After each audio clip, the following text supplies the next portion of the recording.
Hi! Have you ever been in a fight? I confess I have. Throughout my life, I was in a lot of different fights.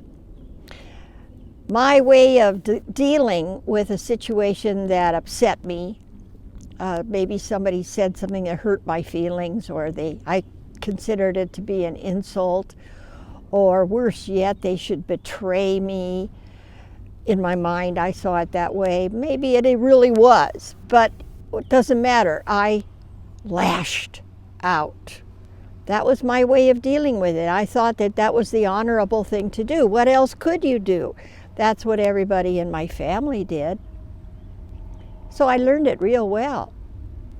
People now say, "You fighting? Come on," because I've changed so much. But I really was a terrible scrapper. I remember one incident when I was in the 6th grade. I drew a picture during art period of a basket with some daisies in it. And to tell you the honest truth, I'm a good artist. Always have been.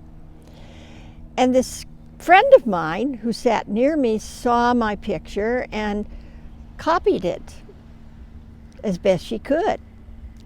In my opinion at the time, it was pretty pitiful. It didn't look nearly as good as my picture.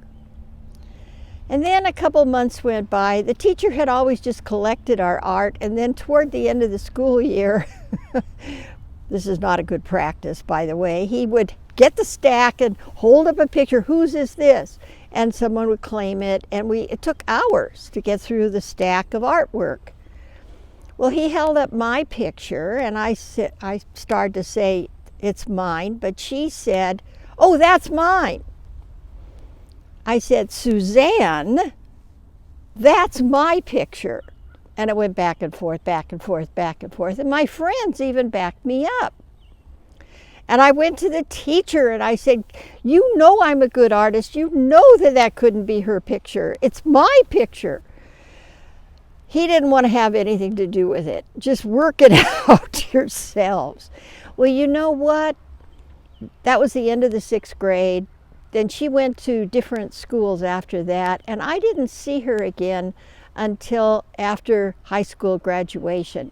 But during that entire time, I thought about Suzanne a lot, and it wasn't in a nice frame. It was bad. I hated Suzanne for what she had done, taking my picture. She actually grabbed it and wouldn't let it go and took it home.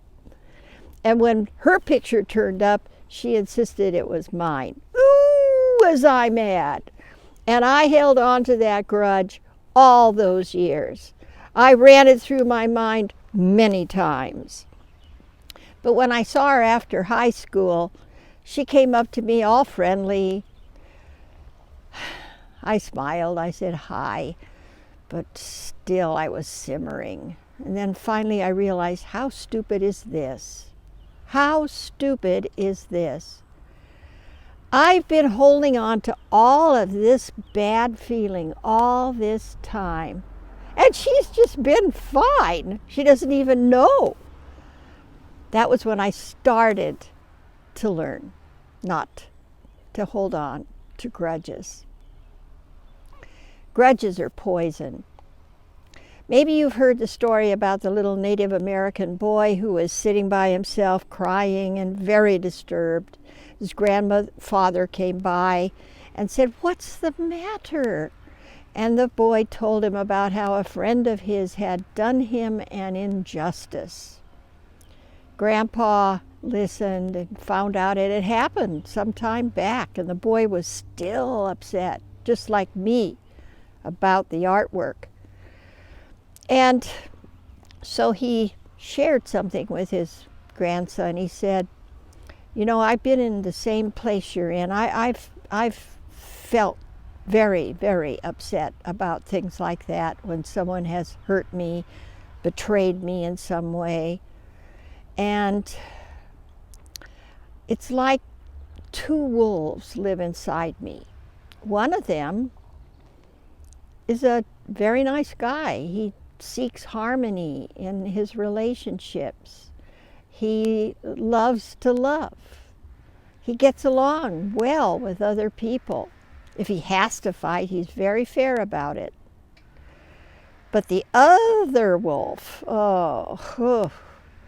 always looking for a fight, chip on the shoulder, ready to go any minute. And so the little grandson asked him, well, Grandpa, which one wins?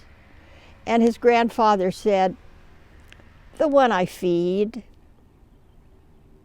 So I ask you, how do we feed those wolves? We feed them with what we do in our heads.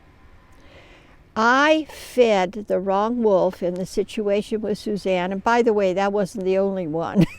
There were a lot of grudges along the way when I poisoned myself. And so I would like to suggest that you think of it this way. It's like taking rat poison and hoping that the rat will die. Grudges aren't worth it. Now, grievances are a lot like grudges. Sometimes they turn into grudges. Sometimes they're justifiable. There may be a situation where something very unfair is going on and it needs to be dealt with. That's different. It's that holding on to bitter feelings and bitter thoughts and laying in the bushes for a chance to get even. So I leave you with this message. Don't feed the wrong wolf. Take care.